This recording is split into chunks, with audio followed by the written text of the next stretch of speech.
Maka seterusnya Seberang Jaya, saya silakan Seberang Jaya. Terima kasih Datuk Seri Yang di-Pertua. Datuk Seri Yang di-Pertua, rakan-rakan dan Barisan Kerajaan Negeri dan juga Barisan Pembangkang, Seberang Jaya ingin mohon untuk meneruskan sesi perbahasan. Hari ini saya sebagai seorang wakil rakyat di Seberang Jaya hendak menegaskan tentang pembangunan dan kualiti hidup di Seberang Jaya. Apakah kualiti hidup yang dinikmati oleh warga Seberang Jaya? Isu kesesakan lalu lintas di Seberang Jaya bukanlah perkara baru. Setiap pagi dari 7 sampai 9 pagi, dari 5 petang sampai 7 petang, ribuan kenderaan tersangkut di laluan utama seperti Jalan Pematang Pau, Jalan Tenggiring, Jalan Siakap dan juga Jalan Todok. Mengikut kajian Politeknik Seberang Perai, lebih daripada 3,000 kenderaan dalam tempoh 2 jam telah sesat kat dalam jalan lalu lintas. Yang kes tu adalah kes yang sangat teruk, iaitu kelas F. Maksudnya sangat teruklah. Masalah ini memberikan kesan langsung kepada mereka yang bekerjaya, termasuk para wanita yang terpaksa bekerja antara kerja dan keluarga. Masa yang sepatutnya digunakan untuk anak-anak terbuang begitu sahaja. Saya ingin menegaskan bahawa rakyat tidak menolak pembangunan tetapi menolak kelewatan dan alasan. Kajian demi kajian telah dijalankan, namun rakyat masih terperangkap setiap hari di jalan raya. Maka saya mendesak kerajaan negeri supaya mempercepatkan pelaksanaan pelan tindakan jangka pendek dalam masa 6 hingga 12 bulan, termasuk penyelarasan lampu isyarat, pembukaan lorong pelepasan tambahan dan menyediakan jalan alternatif bagi laluan transit luar daerah. Datuk Seri Yang di-Pertua, seterusnya isu yang saya yang saya nak sebutkan ialah keadaan flat cost rendah yang bukan di bawah projek perumahan rakyat, iaitu PPR di Seberang Jaya. Di kawasan Jalan Tenggiring dan Solok Tenggiring, ramai penduduk melaporkan masalah bumbung bocor, pendawaian lama yang berisiko lintah pintas, tangki air berkarat serta lift yang kerap rosak. Kami juga menerima aduan menyatakan kerosakan berlarutan berbulan-bulan. Ini bukan isu kosmetik. Ini soalan keselamatan yang asas. Sementara itu, kita lihat flat PPR di bawah kerajaan negeri mendapat penyelarangan lebih baik dan peruntukan yang tetap untuk membaikkan. Ini mewujudkan jurang yang nyata, seolah-olah wujud double standard antara dua kategori perumahan rakyat. Wahai penghuni kedua-dua jenis perumahan ini adalah kumpulan yang sama. Mereka adalah kumpulan yang berpendapatan rendah yang perlu dilindungi. Datuk Seri Yang di-Pertua, saya mengusulkan 3 langkah jelas dan terarah. Pertama, wujudkan grant padanan segera bagi membaikikan kritikal di flat cost rendah, bukan PPR. Kedua, laksanakan audit keselamatan berjadual di semua flat bukan PPR dan ambil tindakan tegas. Ketiga, tetapkan piawaian minimum penyelarangan yang seragam antara semua stok perumahan awam di negara ini.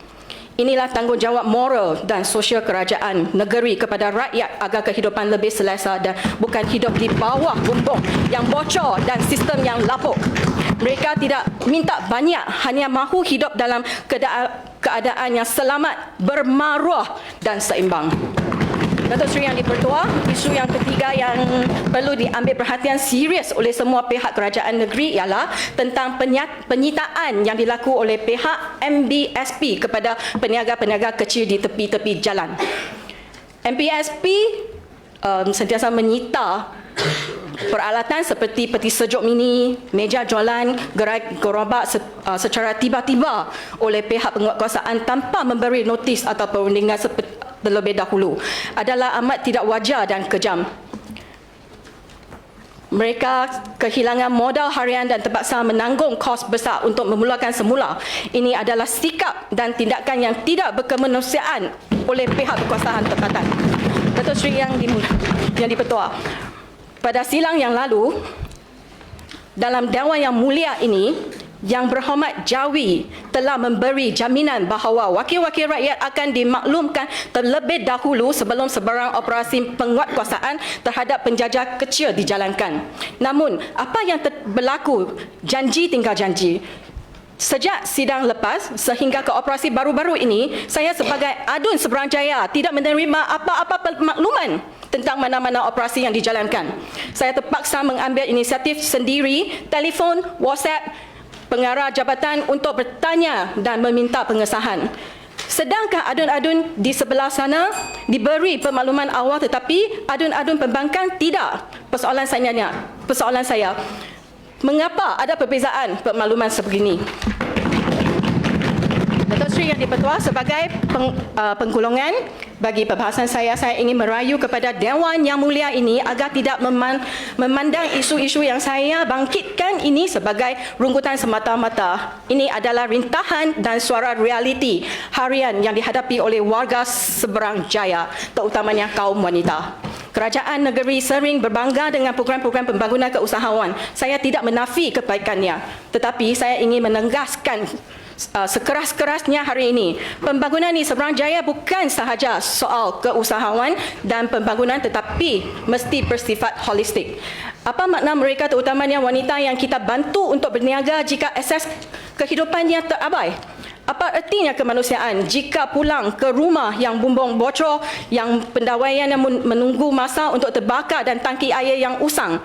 Dan apa juga kita bercakap soal ekonomi jika berniaga kecil yang baru hendak bernafas ditekan dan dengan tindakan penguatkuasaan yang tidak inklusif dan tidak berkemanusiaan seperti yang saya sebut tadi. Terima kasih.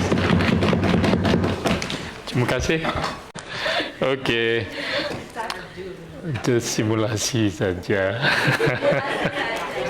Pinang Tunggal, sila Pinang Tunggal.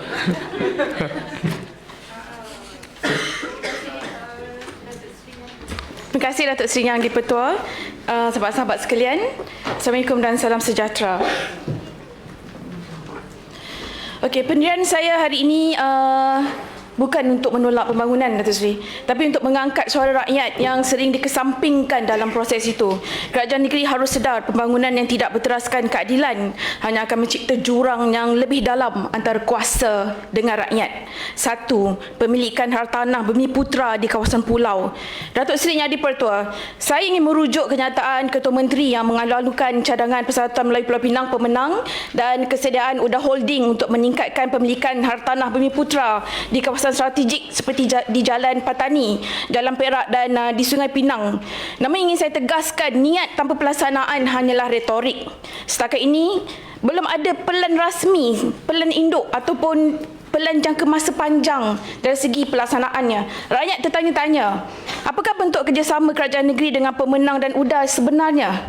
Bilakah projek perintis akan dimulakan? Adakah terdapat sasaran yang jelas bagi meningkatkan pemilikan hartanah Bumi Putra di kawasan bandar? Atau adakah ia hanya sekadar wacana politik kosong semata-mata? Kita tidak mahu rakyat akhirnya menggelar pemimpin kita ini sebagai tin kosong, hingak diketuk dalam kosong tak ada apa. Kedua, projek Penang South Island atau Pulau Silikon membangun, tapi untuk siapa? Dan siapa yang akan dikorbankan? Saya tahu isu ini agak kontroversi dan mendapat perhatian, tapi isu ini sangat penting, tuan-tuan. Datuk Seri Yang di-Pertua, projek mega Penang South Island PSI atau Pulau Silikon bernilai 46 bilion ringgit digambarkan sebagai simbol kemajuan, simbol masa depan. Tetapi persoalannya, pada harga apa? Ini kerana hakikatnya lebih 6,000, tuan-tuan, 6,000 nelayan pesisir kini hidup dalam ketidaktentuan. Pendapatan mereka terjejas, zon tangkapan musnah, dan meskipun pampasan one-off 11.7 juta diumumkan kepada kira-kira 300 nelayan, daripada 6,000, 300 saja dapat pampasan setakat ini. Ya? Dan semua inisiatif itu sebenarnya bersifat sementara, bukan penyelesaian lestari untuk komuniti yang bakal kehilangan laut sebagai piruk nasi. Bayangkan. Lebih membimbangkan, saya melihat projek ini hanya akan memenuhkan kantung hasil kerajaan negeri tanpa jaminan bahawa manfaatnya akan dinikmati oleh penduduk sekitar. Siapa pembeli sebenar tanah komersial bernilai tinggi di PSI nanti? Siapa? Dengan harga yang ditawarkan, besar kemungkinan ia akan dilahap oleh pelabur asing, antaranya dari Singapura, dari China, dari Hong Kong. Lalu di manakah ruang ekonomi untuk rakyat Pulau Pinang? Justru itu saya ingin bertanya, adakah audit impak sosial dan ekosistem telah diterbitkan secara terbuka? Apakah pelan jangka panjang kerajaan negeri untuk memastikan pemilikan aset dan peluang pekerjaan di PSI berpihak kepada rakyat tempatan, bukan pelabur luar?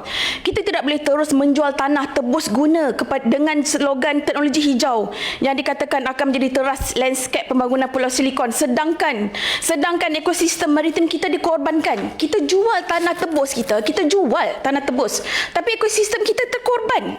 Bayangkan tuan-tuan, malah kita tidak layak berbicara soal kebajikan rakyat sekiranya komuniti nelayan sebagai komuniti asas yang paling terdedah kita pinggirkan secara sistematik. Serius soalan saya ni. Tolonglah tanya, tolonglah jawab. Okey, dan ketiga, pewataan 25 bandar baharu pembangunan atau peminggiran tersusun. Datuk Seri Yang di-Pertua, kerajaan negeri telah mewartakan perluasan 10 bandar dan pewujudan 25 bandar baharu, membabitkan 210,000 hak milik tanah dan 184,000 hak milik strata. Di atas kertas ia kelihatan progresif, betul. Tapi saya ingin nyatakan proses ini menukar status tanah desa ke tanah bandar yang secara automatik menaikkan kadar cukai tanah. Siapa yang paling terkesan? Rakyat Marhain di pinggir bandar, tentunya. Kebanyakannya atau tidak tahu, mungkin ini kebetulan, adalah orang Melayu. Kategori B40, pemilik tanah kecil warisan keluarga. Jika kita lihat, 6 bandar baru yang diwujudkan di Sungai Dua, Teluk Air Tawar, Bertam, Tasik Gulugur, Pokok Sena dan Arah Kuda akan sedikit sebanyak turut melibatkan kawasan SPU dan kawasan saya di Dun Pinang Tunggal amnya. Mereka kini berisiko hilang pemilikan kerana tidak mampu menanggung cukai baru dan akhirnya terpaksa melepaskan tanah secara paksa. Kampung mereka akan hilang, tanah mereka akan hilang. Mereka akan dibeli apa? Rumah pangsa yang square feet 500 kaki persegi. Persoalannya, di mana mekanisme perlindungan? Adakah kajian impak sosial CIA dilaksanakan secara inklusif?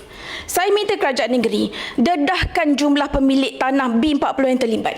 Bentangkan strategi mitigasi yang jelas serta wujudkan mekanisme rayuan bagi mereka yang tidak mampu. Jangan jadikan dasar perbandaran sebagai alat menghalau rakyat daripada tanah mereka sendiri. Pembangunan bandar mesti menyusun semula kek ekonomi, bukan menyusun semula siapa yang terusir.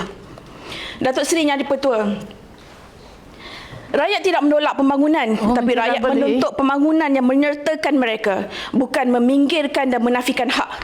Pulau Pinang bukan hanya untuk pelabur asing, bukan hanya untuk statistik ekonomi, tetapi untuk rakyat yang selama ini membina negeri ini dengan peluh dan keringat.